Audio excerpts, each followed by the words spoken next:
तो last class हम लोग डिस्कवरी ऑफ न्यूट्रॉन तक डिस्कस कर लिए थे। अब न्यूट्रॉन के डिस्कवरी के बाद आज हम लोग जो पढ़ेंगे वो होगा हमारा वेरी वेरी इंपॉर्टेंट टॉपिक है, एक तरह से बेसिक है, एटॉमिक नंबर और मास नंबर का कंसेप्ट। हाँ, उसके बाद फिर आइसोटोप, आइसोबार, ये सब डिस्कस करेंगे। तो हम लोग शुरू करेंगे टॉपिक अपना। हम ये लास्ट क्लास हेडिंग दिए हुए थे शायद थोड़ा सा, लेकिन डिटेल में नहीं हो पाया था क्योंकि टाइम का कमी था। तो आज हम फिर वहीं से शुरू कर रहे हैं, concept of atomic number and mass number. देखो बाबू, एटॉमिक नंबर और मास नंबर के कंसेप्ट में सबसे पहले तो हम लोग को सीखना होता है कि एटॉमिक नंबर क्या है और मास नंबर है क्या। जैसे हम लोग जो तीन फंडामेंटल पार्टिकल पढ़े ना, एटम का हमारे पास तीन मुख्य कण है, मेन फंडामेंटल पार्टिकल है। कौन कौन सा? इलेक्ट्रॉन, प्रोटॉन और न्यूट्रॉन। तो एक्चुअल में एटॉमिक नंबर, मास नंबर, ये सब जो होता है ना, ये उन्हीं तीनों में से मिला जुला करके होता है। हालांकि इलेक्ट्रॉन का मास नंबर में कोई रोल नहीं होता है, एटॉमिक नंबर में भी कोई रोल नहीं होता है, लेकिन प्रोटॉन और न्यूट्रॉन का बहुत खास रोल होता है। ठीक है, जरा देखा जाए होता क्या है। तो सबसे पहले इसमें हेडिंग देंगे हम एटॉमिक नंबर। और बाबू, एटॉमिक नंबर को रिप्रेजेंट करते हैं किससे? जेड से। ठीक है, एटॉमिक नंबर सर होता क्या है? तो एटॉमिक नंबर जो होता है, atomic number of atom is equal to, हाँ सही बोल रहे हैं, equal to number of proton. ये नंबर ऑफ प्रोटॉन के बराबर होता है, ये नंबर ऑफ प्रोटॉन के इक्वल होता है। ठीक है, अब सर नंबर ऑफ प्रोटॉन के इक्वल होता है मतलब सीधा सा बात है कि जो प्रोटॉन है वही एटॉमिक नंबर है, P इक्वल टू जेड। ठीक है, अगर हमारे पास एटम न्यूट्रल है, अगर हमारे पास एटम न्यूट्रल है, फॉर न्यूट्रल एटम, तो बाबू जो न्यूट्रल एटम है, न्यूट्रल एटम मतलब क्या? न्यूट्रल एटम हम लोग किसको बोलते हैं? तो सर उसको बोलते हैं ना जिसमें इलेक्ट्रॉन और प्रोटॉन का संख्या क्या होता है? बराबर होता है। जितना निगेटिव चार्ज है उतना ही पॉजिटिव चार्ज है, तो उसको हम लोग बोलते हैं कि एटम न्यूट्रल है। ठीक है, तो अभी हम लोग बात किए कि जो प्रोटॉन है वो एटॉमिक नंबर के इक्वल है। ठीक है, तो अगर एटम न्यूट्रल है तो उसमें इलेक्ट्रॉन और प्रोटॉन दोनों इक्वल है। तो इस केस में, न्यूट्रल एटम के केस में, इलेक्ट्रॉन और प्रोटॉन ये दोनों बराबर है। इलेक्ट्रॉन को ई से या ई माइनस से रिप्रेजेंट करते हैं। ठीक है, इलेक्ट्रॉन और प्रोटॉन दोनों इक्वल है, मतलब कि न्यूट्रल एटम के केस में प्रोटॉन भी एटॉमिक नंबर का इक्वल होगा और इलेक्ट्रॉन भी एटॉमिक नंबर के इक्वल होगा। ठीक है, जैसे मान लो कि हमारे पास एक सिंपल सा केस हम ले लेते हैं। मान लो हमारे पास हाइड्रोजन है, हाइड्रोजन का एटॉमिक नंबर क्या होता है? 1 होता है। तो अगर हाइड्रोजन का एटॉमिक नंबर 1 है, इसका मतलब कि इसमें इलेक्ट्रॉन भी 1 है और इसमें प्रोटॉन भी क्या है? 1 है। मान लो कि हमारे पास नाइट्रोजन है, नाइट्रोजन का एटॉमिक नंबर 7 होता है। इसके ऊपर भी किसी प्रकार का कोई चार्ज हमको नहीं दिख रहा है। तो अगर किसी तरह का कोई चार्ज नहीं दिख रहा, इसका ये मतलब हुआ कि इसके पास इलेक्ट्रॉन भी 7 है और इसके पास प्रोटॉन भी क्या है? 7 है। समझे बात को ना? इसी तरह से मान लो हमारे पास ऑक्सीजन है, एटॉमिक नंबर 8 होता है। किसी प्रकार का कोई चार्ज इसके ऊपर नहीं है, इसका ये मतलब है कि इसके पास इलेक्ट्रॉन भी 8 है और प्रोटॉन भी क्या है? 8 है। समझे बात को? लेकिन अगर मान लो कि हमको एटम जो है वो आयनिक मिलता है, न्यूट्रल नहीं मिलता है, हमको आयन मिलता है। आयन किसको बोलते हैं सर? आयन दो तरह का होता है। ठीक है, कौन कौन सा? हाँ, एक होता है केटायन और दूसरा होता है एनायन। आप इसको हिंदी में पढ़े होंगे, धनायन और ऋणायन। ठीक है, हाँ, तो धनायन और ऋणायन ये दो प्रकार का आयन होता है। ठीक है, जिसको हम लोग इंग्लिश में केटायन और एनायन बोलते हैं। केटायन जो है ये पॉजिटिव चार्ज है और एनायन जो है ये क्या है? निगेटिव चार्ज है। ठीक है, तो बाबू बात ऐसा है कि किसी भी एटम के ऊपर पॉजिटिव और निगेटिव चार्ज कब आता है? तो एटम के ऊपर पॉजिटिव और निगेटिव चार्ज तब आता है जब उसका इलेक्ट्रॉन और प्रोटॉन का बैलेंस बिगड़ जाता है। मतलब जब इलेक्ट्रॉन और प्रोटॉन का संख्या बराबर नहीं होता है। अगर बराबर रहा तब तो फिर वो कैसा होगा? न्यूट्रल होगा, उदासीन होगा, उसके ऊपर किसी तरह का कोई चार्ज नहीं रहेगा। ठीक है, अगर उसके ऊपर चार्ज आया मतलब ये है कि इलेक्ट्रॉन का संख्या या तो कम हुआ या तो ज्यादा हुआ। मतलब सर सिर्फ इलेक्ट्रॉन का, हाँ, प्रोटॉन फिक्स होता है, ये बात ध्यान रखेंगे। प्रोटॉन कभी भी नहीं बदलता है, इसीलिए तो प्रोटॉन को किसके इक्वल लिया गया, एटॉमिक नंबर के इक्वल लिया गया, ठीक है, ताकि एटॉमिक नंबर किसी का कभी बदले नहीं। अगर इलेक्ट्रॉन के इक्वल लेते तो वो भी बदलते रह जाता ना, ठीक है। तो प्रोटॉन कभी भी चेंज नहीं होता है, ये हमेशा फिक्स वैल्यू रहता है, ठीक है। बदलता कौन है, इलेक्ट्रॉन। अगर कोई एटम इलेक्ट्रॉन लॉस करता है, लॉस ऑफ इलेक्ट्रॉन होता है, तो लॉस ऑफ इलेक्ट्रॉन से उसके ऊपर चार्ज आएगा पॉजिटिव। तब अगर इलेक्ट्रॉन का हानि होता है तो वो बनेगा धनायन, मतलब कि कैटायन। और अगर उसको इलेक्ट्रॉन का लाभ होता है, गेन ऑफ इलेक्ट्रॉन अगर होता है, ठीक है, तो इलेक्ट्रॉन गेन करेगा, मतलब इलेक्ट्रॉन कहीं से लिया, इलेक्ट्रॉन कहीं से प्राप्त किया, तो उसके ऊपर आएगा निगेटिव चार्ज। जरा ये भी समझें कि किसी भी एटम के ऊपर पॉजिटिव और निगेटिव चार्ज क्यों आता है, कैसे आता है, जरा समझिएगा बात को। जैसे मान लो कि मेरे पास एक एटम, हम यहां समझाते हैं, थोड़ा उतना नीचे हम झुक नहीं पाते, थोड़ा इधर समझाते हैं, ठीक है। हाँ, वो जब से पुष्पा 2 रिलीज हुआ ना, तो एक डायलॉग हम देखे, झुकेगा नहीं, ठीक है। बात ऐसा है कि जब पुष्पा 2 रिलीज हुआ था उसी समय हमको कमर का प्रॉब्लम हुआ था, हम झुक नहीं पाते थे, अभी भी नहीं झुक पाते हैं, ठीक है। तो बोला जो डायलॉग था ना उसका, मेरा ऊपर फिट बैठ गया कि झुकेगा नहीं, कुछ भी उठता है। एकदम मेरा मोबाइल गिर गया बाहर में, पॉकेट से निकाले हम, चाबी निकाले, साथ में मोबाइल गिर गया। अब हम देख रहे हैं किसको बुलाएं जो उठा के हमको दे दे, ठीक है। अब ये भी डर लग रहा है कहीं कोई वो सूंघने उंगने वाला लोग, सुलेसन उलेसन वाला लोग घूम रहा होगा, उससे मांगेंगे तो उठा के देगा नहीं, उठा के लेके भाग जाएगा, उसको हम दौड़ा भी नहीं पाएंगे, ठीक है। देखो, तो लॉस ऑफ इलेक्ट्रॉन, इलेक्ट्रॉन का लॉस होगा तो बनेगा कैटायन और गेन होगा तो बनेगा एनायन। एक बात समझ, मान लो कि हमारे पास एक एटम है, ऐसा, ऐसे सिंबल लेते हैं, मतलब ऐसे ही एक समझाने के लिए कुछ ले लेते हैं। इसके पास पॉजिटिव और निगेटिव का जो संख्या है बिल्कुल बराबर है, ऐसे positive negative positive negative positive negative positive negative positive negative, जितना पॉजिटिव उतना निगेटिव, एक दूसरे को कैंसिल कर दिया, सिंपल सा बात है, ठीक है। एक दूसरे को पॉजिटिव निगेटिव कैंसिल करते गया। मान लो कि अगर ये एटम ए है, तो क्या हम इस एटम ए के ऊपर किसी तरह का कोई चार्ज लाएंगे, नहीं लाएंगे, ठीक है। क्यों चार्ज नहीं लाएंगे, क्योंकि सर इसके ऊपर कोई चार्ज होगा ही नहीं, जितना पॉजिटिव है उतना निगेटिव है, तो ये उदासीन हो गया, न्यूट्रल हो गया, ठीक है। मान लो कि ये एटम कहीं से एक इलेक्ट्रॉन गेन करता है, कहीं से एक इलेक्ट्रॉन लेता है, ठीक है। मान लो कि फिर से हम इसको बनाते हैं ऐसे, एकदम बेसिक से समझना है बाबू, जीरो से बिल्कुल, positive negative positive negative positive negative positive negative positive negative, बराबर बराबर हो गया।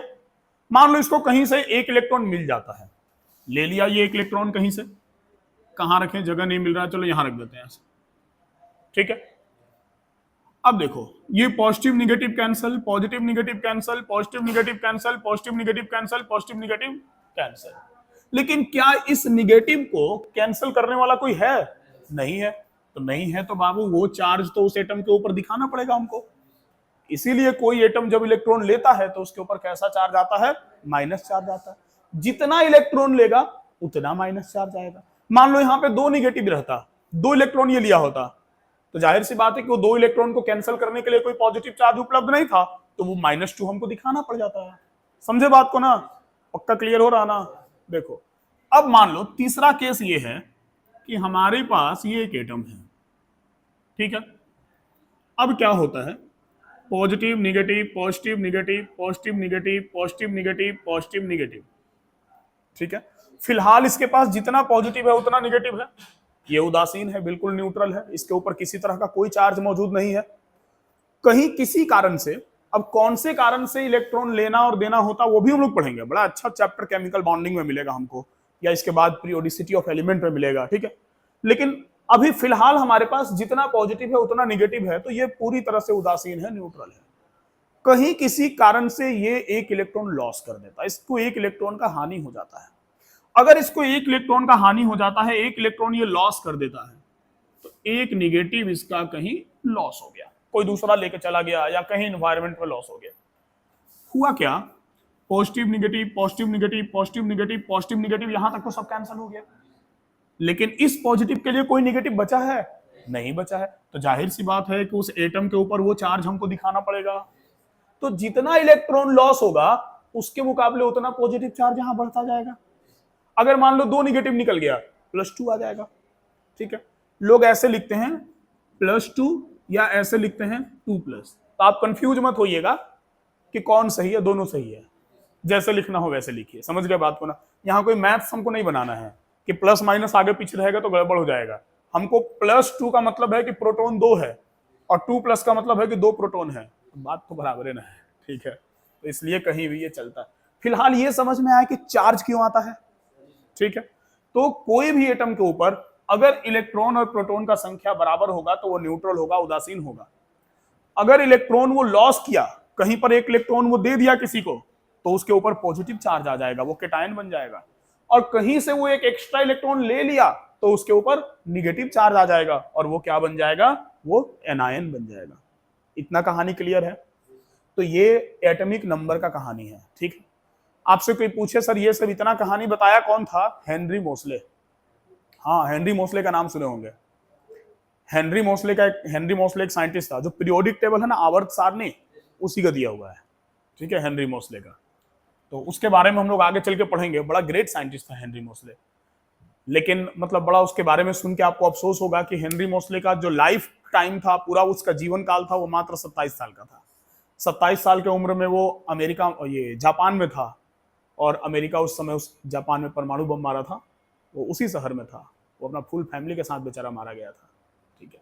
वो कोई फाइटर नहीं था, मतलब सैनिक नहीं था, लड़ने नहीं गया था। लेकिन उस लड़ाई में सैनिक ही नहीं ना मरे थे, पूरा का पूरा शहर तबाह हो गया था परमाणु बम गिरने से। तो उसमें से हेनरी मोसले भी एक था। मात्र 27 साल की उम्र में वो इतना कुछ हम लोग को दे के गया कि अगर वो अपना पूरा जीवन जीता तो केमिस्ट्री को और आसान बना देता, उसके स्टडी को और आसान बना देता।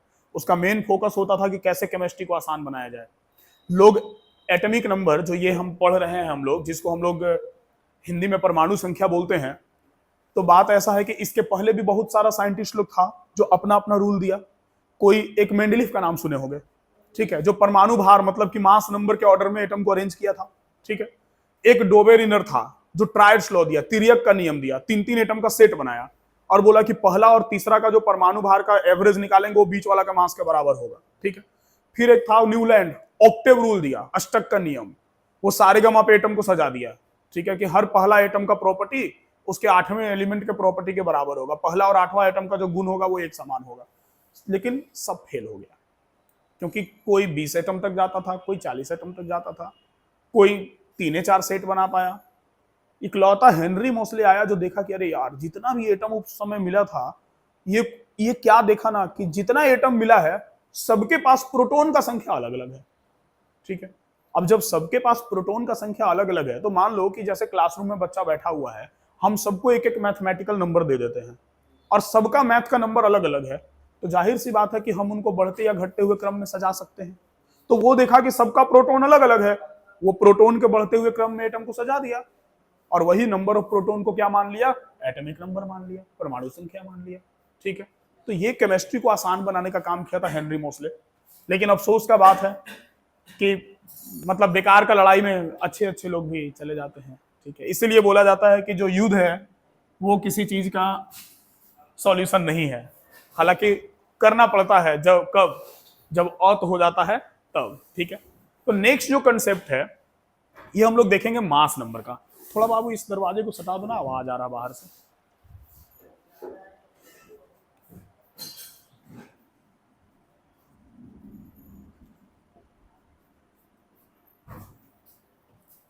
देखो, मास नंबर को हम लोग रिप्रेजेंट करते हैं किससे, ए से, ठीक है। हाँ, ए से एटॉमिक नंबर मत समझना, एटॉमिक नंबर जेड से लिखा जाता है और मास नंबर ए से, ठीक है। तुम ऐसे याद रखना कि पहले पता है दोनों में पहले किसका खोज हुआ था, एटॉमिक नंबर और मास नंबर में, मास नंबर का। हाँ, पहले मास नंबर का खोज हुआ था, ठीक है। पहले लोग एटॉमिक मास के बारे में बताए थे, तो जो पहले आया उसको ए बोलेंगे और जो लास्ट में आया उसको क्या बोलेंगे, जेड। हो गया ना, ए टू जेड, ऐसे याद रहेगा कि ए मतलब मास नंबर और जेड मतलब एटॉमिक नंबर, ठीक है। तो मास नंबर क्या होता है, तो मास नंबर जो होता है, it is the sum total of number of proton and number of neutron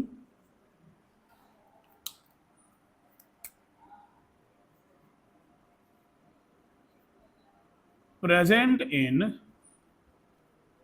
atom. ये किसी एटम में मौजूद नंबर ऑफ प्रोटॉन और नंबर ऑफ न्यूट्रॉन के कुल योग के बराबर होता है। सीधा सा बात है, ठीक है। मतलब प्रोटॉन और न्यूट्रॉन को जोड़ देंगे तो उसी को क्या कहा जाएगा, मास नंबर। मतलब ये हो गया बाबू कि that is a equal to हो गया क्या, इक्वल टू मतलब mass number equal to proton plus neutron, P plus N, ठीक है। अब हम लोग एक बात और जानते हैं कि जो पी होता है वो किसके बराबर होता है, जेड। अभी हम लोग यहां देखें P is equal to Z, ठीक है। तो हम यहां लिख सकते हैं क्या, A equal to Z plus N, Z plus N. P की जगह क्या रख दिए हैं, जेड। कभी कभी हमको एन निकालने का जरूरत पड़ जाता है, न्यूट्रॉन निकालने का हमारे पास यही मेथड है, ए माइनस जेड, इसलिए बता रहे हैं। तो एन अगर निकालना होगा नंबर ऑफ न्यूट्रॉन तो फॉर्मूला आ जाएगा ए माइनस जेड। मतलब जब मास नंबर को एटॉमिक नंबर से माइनस करेंगे तो हमको क्या मिल जाएगा, नंबर ऑफ न्यूट्रॉन, ठीक है। कहां यूज है इसका अभी क्लियर हो जाएगा। फिलहाल आप दो चीज याद रखिए, जो आप टॉपिक पढ़ रहे हैं फिलहाल वो दिमाग में रखिए। एटॉमिक नंबर ये किसके बराबर होता है, प्रोटॉन के बराबर होता है, पी के बराबर होता है। और मास नंबर ये किसके बराबर होता है, पी प्लस एन के बराबर होता है। मतलब प्रोटॉन और न्यूट्रॉन के बराबर होता है, ठीक है। प्रोटॉन और न्यूट्रॉन मतलब प्रोटॉन और न्यूट्रॉन को जोड़ देंगे, उनके सम टोटल के उनके कुल योग के बराबर होगा, ठीक है। अब जब इन दोनों को मिला के पढ़ा जाएगा ना, एटॉमिक नंबर और मास नंबर को, तब और बढ़िया समझ में आएगा। कैसे, जैसे देखो सबसे पहले एटम में एटॉमिक नंबर और मास नंबर को लिखा कहां जाता है वो देखा जाए। जैसे मान लो बाबू कि ये एटम एक्स है, कोई भी एटम है एक्स, यहां पे नीचे में इस जगह पर उसका एटॉमिक नंबर लिखा जाता है, ठीक है। इसी जगह पर ऊपर में यहां पर उसका मास नंबर लिखा जाता है, ठीक है। कुछ कुछ केसेस में लोग मास नंबर यहां भी लिख देते हैं। अगर एटम न्यूट्रल है, कोई चार्ज नहीं है, तो वहां भी लिखा जा सकता है। लेकिन जो परफेक्ट जगह है वो यही है कि लेफ्ट साइड में ही, एलएचएस साइड में ही, नीचे में एटॉमिक नंबर और ऊपर में क्या, मास नंबर। और यहां पर उस एटम में मौजूद चार्ज प्लस माइनस जो भी हो वहां पे लिखा जाएगा, ठीक है। तो ये एक एटम का सिंबल हो गया। इसी सिंबल के फॉर्म में कहीं भी एटम को लिखा जाता है। आपको जो क्वेश्चन मिलता है वो इससे रिलेटेड मिलता है। जैसे भी जैकबोर्ड का 11 का कल एग्जाम हुआ, ठीक है, तो इस तरह का क्वेश्चन था। उसमें कैसा क्वेश्चन था, अभी हमको बोर्ड पे जगह मिलेगा तो आपको हम और बढ़िया से समझा देंगे इससे रिलेटेड कैसा क्वेश्चन मिलेगा, ठीक है। तो पहला काम करते हैं कि हम लोग इसको नोट करते हैं। एक बार जरा हम लोग इसको फिर से रिवीजन कर ले बाबू कि एटॉमिक नंबर किसके इक्वल होता है, नंबर ऑफ प्रोटॉन के बराबर होता है, ठीक है। अगर एटम न्यूट्रल है मतलब उदासीन है, तो उसमें इलेक्ट्रॉन और प्रोटॉन दोनों क्या होता है, बराबर होता है। तो उस केस में प्रोटॉन भी एटॉमिक नंबर के इक्वल होगा और इलेक्ट्रॉन भी एटॉमिक नंबर के इक्वल होगा। लेकिन अगर हमारे पास आयन है, आयन का मतलब ही होता है कि इलेक्ट्रॉन और प्रोटॉन एक दूसरे के बराबर नहीं है, ठीक है। तो अगर इलेक्ट्रॉन प्रोटॉन एक दूसरे के बराबर नहीं है तो उस केस में सिर्फ और सिर्फ प्रोटॉन ही एटॉमिक नंबर के इक्वल माना जाएगा, इलेक्ट्रॉन को एटॉमिक नंबर के इक्वल नहीं माना जाएगा, क्योंकि इलेक्ट्रॉन कम ज्यादा होगा। अगर इलेक्ट्रॉन लॉस हो गया, इलेक्ट्रॉन कहीं चला गया, इलेक्ट्रॉन का हानि हो गया, तो उसको बोलेंगे कैटायन। अगर इलेक्ट्रॉन गेन हुआ, कहीं से एक्स्ट्रा इलेक्ट्रॉन आ गया, तो जो बना उसको बोलेंगे एनायन।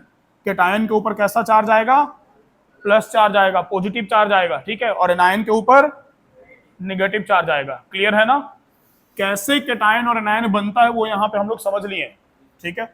उसके बाद मास नंबर किसके इक्वल है, तो it is the sum total of number of proton and number of neutron. ये नंबर ऑफ प्रोटॉन और नंबर ऑफ न्यूट्रॉन के कुल योग के बराबर होता है, ठीक है। तो हमारे पास हो गया P A equal to P plus N. बाकी इसका कहानी और इसके बारे में क्वेश्चन अब हम लोग बनाएंगे, तो आप पहले इतना नोट कर लीजिए।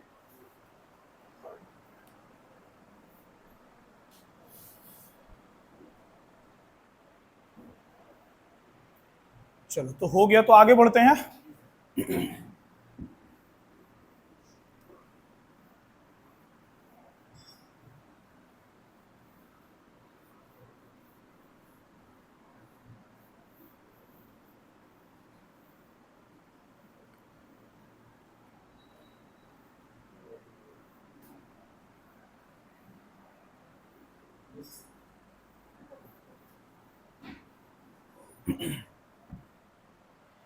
देखो जैसे क्या है कि अब तुमसे एक क्वेश्चन जैसे हम लेते हैं, क्वेश्चन कुछ ऐसा लेते हैं कि मान लो तुमसे इलेक्ट्रॉन प्रोटॉन न्यूट्रॉन वगैरह दे दिया जाए और बोला जाए ऐसा सिंबल बनाने के लिए।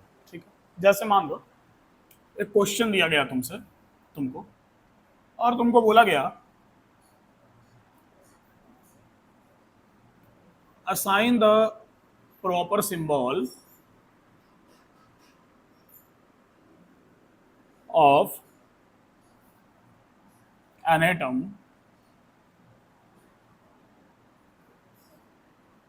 which have number of electron, proton and neutron are 18, 16 and 16 respectively। क्या बोल रहे हैं? Assign the proper symbol, assign मतलब कि ड्रॉ कीजिए, बनाइए, एक सिंबल बनाइए, सिंबल इसको बोलते हैं एटम का। ठीक है, किसके लिए सिंबल बनाए? तो एक एटम के लिए जिसके पास इलेक्ट्रॉन प्रोटॉन और न्यूट्रॉन का संख्या 18, 16 और 16 है रिस्पेक्टिवली, मतलब कि इसी ऑर्डर में है। ठीक है, इलेक्ट्रॉन है 18, प्रोटॉन है 16 और न्यूट्रॉन भी क्या है? 16 है। मतलब तुमको एक एटम दिया गया जिस एटम के पास इलेक्ट्रॉन 18 है, प्रोटॉन 16 है और न्यूट्रॉन भी क्या है? 16 है, 16 है। अब हमको एक बात बताओ कि सबसे पहले तुम इसमें क्या निकालना चाहोगे, क्या पता लगाना चाहोगे? तो सर सबसे पहले ये पता लगाना चाहेंगे कि वो एटम कौन सा है, मतलब ये एक्स के जगह हम कौन सा एटम लिखें। तो ये एक्स पता लगाने के लिए हमको क्या पता होना चाहिए? एटॉमिक नंबर, परमाणु संख्या। अगर हमको परमाणु संख्या पता है, एटॉमिक नंबर पता है, तो कौन सा एटम है हम बता देंगे। तो ये परमाणु संख्या ये किसके इक्वल होगा? प्रोटॉन के इक्वल होगा। जो एटॉमिक नंबर होगा ये किसके इक्वल होगा? प्रोटॉन के। ये मास नंबर किसके इक्वल होगा? प्रोटॉन प्लस न्यूट्रॉन के। ठीक है, तो एटॉमिक नंबर प्रोटॉन के इक्वल होगा। तो बताओ इसमें प्रोटॉन कितना दिख रहा? 16, मतलब एटॉमिक नंबर हो गया 16। अब बाबू एटॉमिक नंबर 16 किसका होता है? सल्फर का। बिल्कुल सही। ठीक है, कम से कम 20-30 तक तो याद होगा, उम्मीद करते हैं। ठीक है, 20 तक है याद ना, चलो काम चल जाएगा। उसके आगे का फिलहाल हम बता देंगे, 30 तक का भी जरूरत पड़ सकता है, लेकिन आपको इसके बाद का चैप्टर जो मिलेगा पीरियोडिक टेबल, उसमें पूरा 118 ही याद हो जाएगा और वो सब ट्रिक से याद होगा, मतलब ऐसे रटने की जरूरत नहीं पड़ेगा, व्यवस्था है सबका। ठीक है, तो बाबू प्रोटॉन है 16, तो प्रोटॉन 16 सल्फर का होता है। सर एक्स मिल गया हमको, सल्फर। यहां नीचे में एटॉमिक नंबर लिखते हैं तो सर लिख देते हैं यहां पे 16। ठीक है, ध्यान देना, यहां पर लिखते हैं प्रोटॉन प्लस न्यूट्रॉन, मतलब यहां मास नंबर, ऊपर में मास नंबर ए, मास कितना हो जाएगा? P plus N, mass number equal to P plus N होगा, तो 32 हो गया। ठीक है, अब यहां पर लिखते हैं इस पर मौजूद चार्ज। अगर इलेक्ट्रॉन और प्रोटॉन का संख्या बराबर हो तो कोई चार्ज नहीं आएगा, एटम न्यूट्रल रह जाएगा। लेकिन हम लोग देख पा रहे हैं कि इलेक्ट्रॉन जो है वो प्रोटॉन के मुकाबले 2 ज्यादा है, 2 इलेक्ट्रॉन ज्यादा है, मतलब कि ये एटम 2 इलेक्ट्रॉन लिया है। सिंपल सी बात है, तभी तो 2 ज्यादा है, नहीं तो इलेक्ट्रॉन प्रोटॉन बराबर रहता। तो 2 ज्यादा है, तो 2 कौन सा चार्ज ज्यादा है, प्लस की माइनस? माइनस, तो यहां लगा देंगे -2। बात खत्म, समझे बात को ना? बन गया सिंबल हमारा ऐसे। ठीक है, देखो मान लो तुमको एक एटम दिया गया जिसके पास इलेक्ट्रॉन प्रोटॉन और न्यूट्रॉन, मान लो तुम्हारे पास एक एटम दिया गया जिसके पास जो इलेक्ट्रॉन है वो 2 है, प्रोटॉन जो है वो 3 है और न्यूट्रॉन जो है वो 4 है। ठीक है, तो सबसे पहले प्रोटॉन पे हमारा नजर जाएगा। प्रोटॉन 4 है, तो बाबू प्रोटॉन 4 है तो एटॉमिक सॉरी प्रोटॉन 4 कहाँ है? 3 है। प्रोटॉन 3 है तो एटॉमिक नंबर क्या हो गया? 3 हो गया। और 3 किसका होता है? लिथियम का। लिथियम का परमाणु संख्या 3 होता है, हो गया। यहां पे लिख दें हम 3, समझे बात को। अब यहां लिखेंगे मास नंबर, परमाणु भार, और मास नंबर किसके इक्वल होगा, P प्लस N। तो 3 + 4 क्या हो गया, 7 हो गया ना, अरे समझे ना, 7 हो गया। अब यहां लिखेंगे इस पे मौजूद चार्ज, तो सर इलेक्ट्रॉन 2 है, प्रोटॉन 3 है, इसका मतलब कि एक इलेक्ट्रॉन लॉस किया है, ठीक है। देखो या तो इन दोनों को देख के ये कंसेप्ट लगाएंगे कि लॉस हुआ है कि गेन हुआ है। जैसे यहां पता चला कि 2 इलेक्ट्रॉन ज्यादा है, मतलब 2 इलेक्ट्रॉन गेन हुआ है। यहां पता चला 1 इलेक्ट्रॉन कहां गया, यहां 1 इलेक्ट्रॉन कम है, मतलब कि 1 इलेक्ट्रॉन लॉस हुआ है। तो आप लॉस गेन पे चलिए, और नहीं तो हम एक सीधा सा उपाय बता, एकदम सरल उपाय बताते हैं कि जो चार्ज ज्यादा है, जितना ज्यादा है उतना लगा दो बस। मतलब सर, मतलब देखो, प्रोटॉन और इलेक्ट्रॉन, तुमको पता है कि प्रोटॉन होता है प्लस और इलेक्ट्रॉन होता है माइनस। इलेक्ट्रॉन ज्यादा है, कितना ज्यादा है, 2 -2। इलेक्ट्रॉन और प्रोटॉन में तुमको पता है कि इलेक्ट्रॉन होता है माइनस और प्रोटॉन होता है प्लस। प्रोटॉन ज्यादा है, कितना ज्यादा है, 1। यहां पे लगा देंगे +1, या सिर्फ +1 को क्या लिखना है, समझे ना। दिमाग में ये रखेंगे जो ज्यादा है, जितना ज्यादा है उतना चार्ज वहां लगा दे, बात खत्म। जैसे देखो एक और लेते हैं, मान लो इलेक्ट्रॉन 10 है, प्रोटॉन 11 है और न्यूट्रॉन 12 है। तो प्रोटॉन 11 है, सोडियम, हाँ सही बात है, ठीक है, सीधा बैठो बाबू जरा, नींद आने लगेगा वैसे। सोडियम को लिखते हैं Na से, ठीक है। एटॉमिक नंबर क्या हो गया, 11, ठीक है। अब एटॉमिक नंबर 11 हुआ, यहां हमको मास नंबर लिखना है, तो मास नंबर 11 + 12 23, और यहां लिखना है उस पर मौजूद चार्ज, कौन सा चार्ज ज्यादा है, प्लस ज्यादा है, कितना, 1 +1। समझे कि नहीं बात को। देखो मान लो कि हमारे पास, मान लो कि हमारे पास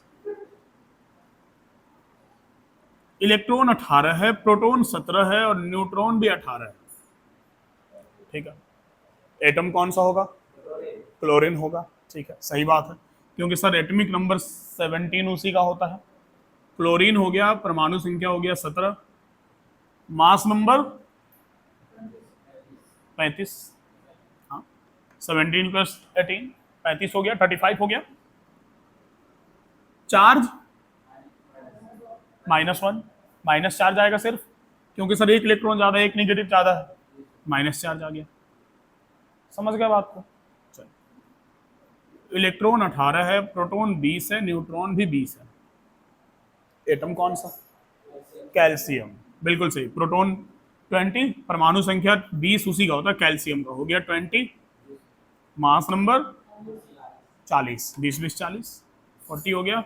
चार्ज बताइए, +2, हाँ सिंपल, क्योंकि सर 2 पॉजिटिव चार्ज ज्यादा है इसके मुकाबले, देखो +2, ठीक है ना। पूरा समझ में आ रहा है, ये क्लियर।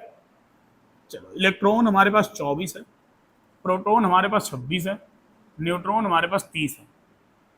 अब प्रोटॉन 26 आ गया, चलो हम बता देते हैं ये आयरन का होता है, ठीक है, आयरन का होता है, 26 होता है आयरन का, ठीक है। बोलो मास नंबर बोलो, 56, चार्ज बोलो +2, बिल्कुल सही। अब सब क्लियर हो रहा बढ़िया से, ठीक।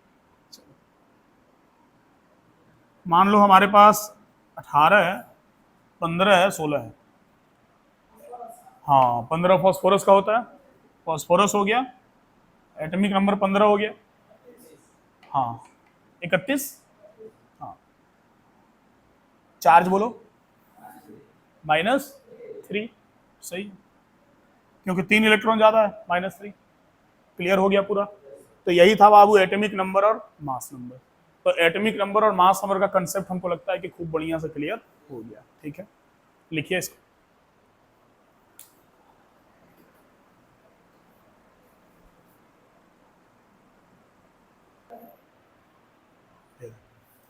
देखो तो कुछ क्वेश्चन बना लिया जाए क्या, ऐसा तो ये सब क्वेश्चन ही है, लेकिन फिर भी कुछ थोड़ा तुम अपने से बनाओगे तो हमको भी अच्छा लगेगा। वैसे तो तुम लोग लगभग सब में जवाब दिया है, बढ़िया लगा।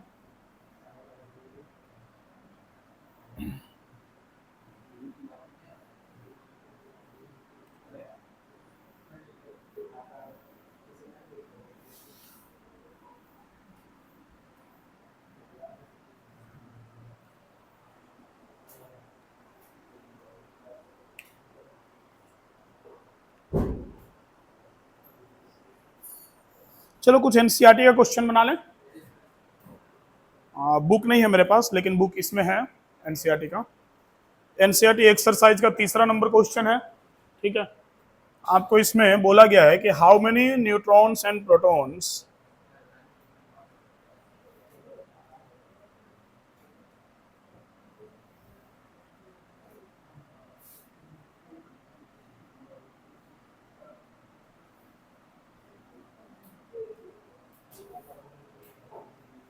हाँ बातचीत नहीं बाबू, देखो लिखो और क्या लिख के बनाओ। आर देयर इन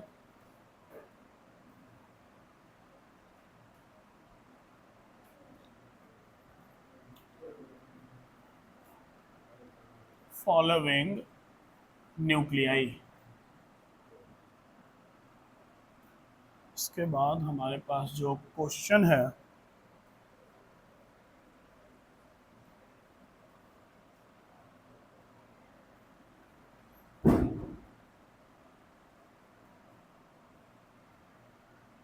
आसान सा क्वेश्चन है। अब आप एकदम बच्चा टाइप से बना दीजिएगा इसको, हम जितना समझाएं उसके आधार पे।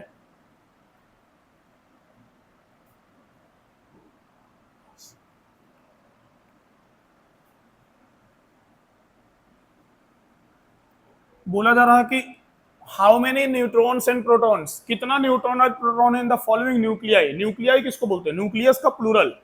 एक से ज्यादा न्यूक्लियस ले तो उसको न्यूक्लियाई बोलते हैं। तो एक से ज्यादा एटम ले रहे हैं ना, तो हम लोग को पता है प्रोटॉन और न्यूट्रॉन एटम के न्यूक्लियस में होता है, सेंटर में होता है, ठीक है। तो आपको ये बताना है कि किसमें प्रोटॉन और कितना प्रोटॉन और कितना न्यूट्रॉन है। तो ऐसे लिख लेना सामने प्रोटॉन न्यूट्रॉन, फिर लिख के प्रोटॉन न्यूट्रॉन बताते जाना, समझ गए ना। इलेक्ट्रॉन बताना ही नहीं है, वैसे भी सब न्यूट्रल है, तो जितना प्रोटॉन होगा उतना इलेक्ट्रॉन होगा।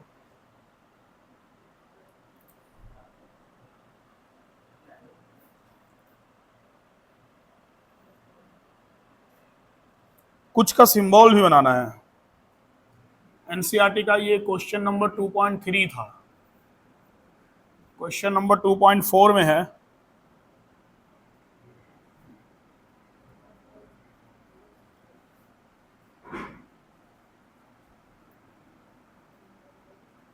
Right the complete symbol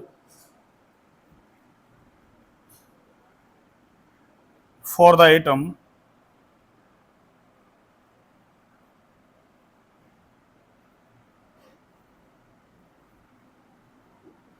with the given atomic number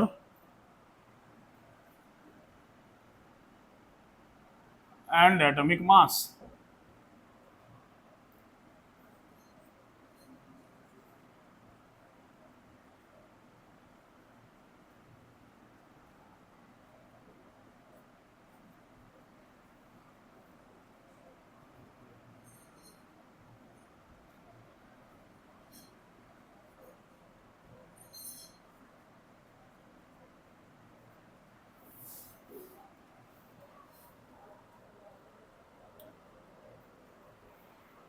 इसमें तुमको बताना है कि प्रोटॉन और न्यूट्रॉन कितना है, और इसमें तुमको सिंबल बनाना है। हाँ, थोड़ा सा हैवी एटॉमिक नंबर हो गया, याद है किसी को? 92 तो नहीं याद होगा, यूरेनियम होता है। हम एटम लिख देते हैं, आप एटॉमिक नंबर मास नंबर लिख दीजिएगा, एकदम आसान है, ठीक है। एनसीईआरटी का 2.4 है। कुछ क्वेश्चन एनसीईआरटी का इंटेक्स में भी है, वो भी दे देते हैं।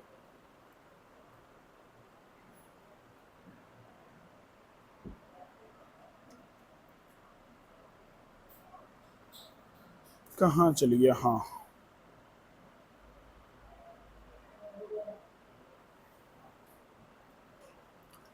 आसान है। प्रोटॉन न्यूट्रॉन और इलेक्ट्रॉन पूछा है एक एटम में। ब्रोमीन है 35 और 80 है, इसी में लगा देते हैं।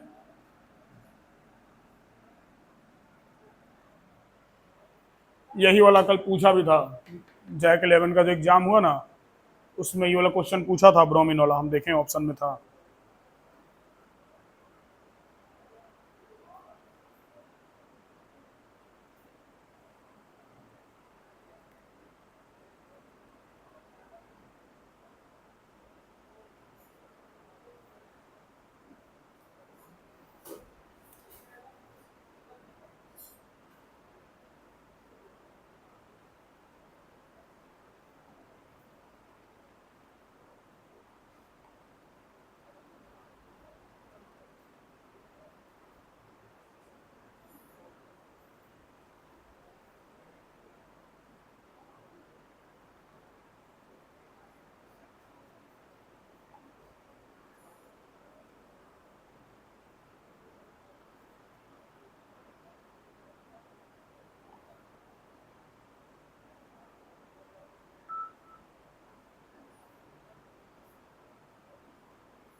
हो जाए तो बोलना।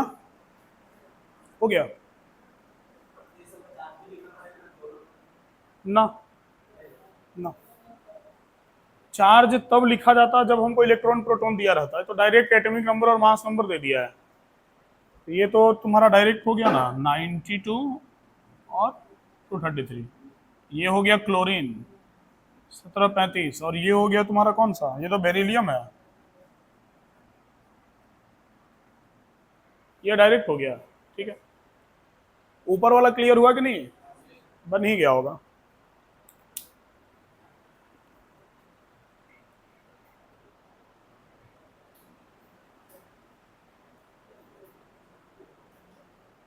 ऊपर वाले में तुमको सिर्फ प्रोटॉन और न्यूट्रॉन बताना था। ठीक है, तो बाबू कार्बन में प्रोटॉन हो गया 6। अब हम प्रोटॉन नहीं लिखते हैं, प्रोटॉन क्यों लिखें, जो एटॉमिक नंबर है वही ना प्रोटॉन होगा। ठीक है, तो सबके नीचे सिर्फ उसका न्यूट्रॉन लिखते हैं। न्यूट्रॉन यहाँ कितना हो गया, 7, A-Z, है ना? ठीक है, यहाँ कितना हो गया, 8, 12, 30, 50, 45। समझ गया? सब बन गया, सही सही हो गया। एटॉमिक नंबर और मास नंबर का जो कंसेप्ट है वो खूब बढ़िया से क्लियर हो गया। ठीक है, अब इससे रिलेटेड हम लोग का कुछ टॉपिक है, जैसे आइसोटोप, आइसोबार वगैरह जो है, कंप्लीटली इसी से रिलेटेड है। वैसे तो आइसोटोप के बारे में हम लोग जानते हैं पहले से भी कि आइसोटोप क्या होता है, तो जिसका एटॉमिक नंबर सेम होता है और मास नंबर डिफरेंट होता है उसको आइसोटोप बोलते हैं। लेकिन बात ऐसा है कि हम लोग को अब 11 क्लास में हम लोग पहुंच गए, तो सिर्फ इतना ही नहीं पढ़ना है कि एटॉमिक नंबर सेम और मास नंबर डिफरेंट तो आइसोटोप हो गया, सिर्फ इतना ही नहीं पढ़ना है। तो फिर सर वो मास नंबर डिफरेंट क्यों होता है? होता है तो फिर अलग अलग मास क्यों नहीं लिया जाता है सबका, एक ही मास क्यों लिया जाता है? जैसे मान लो क्लोरीन, यहाँ लिखा हुआ है क्लोरीन, मास कितना है, 35।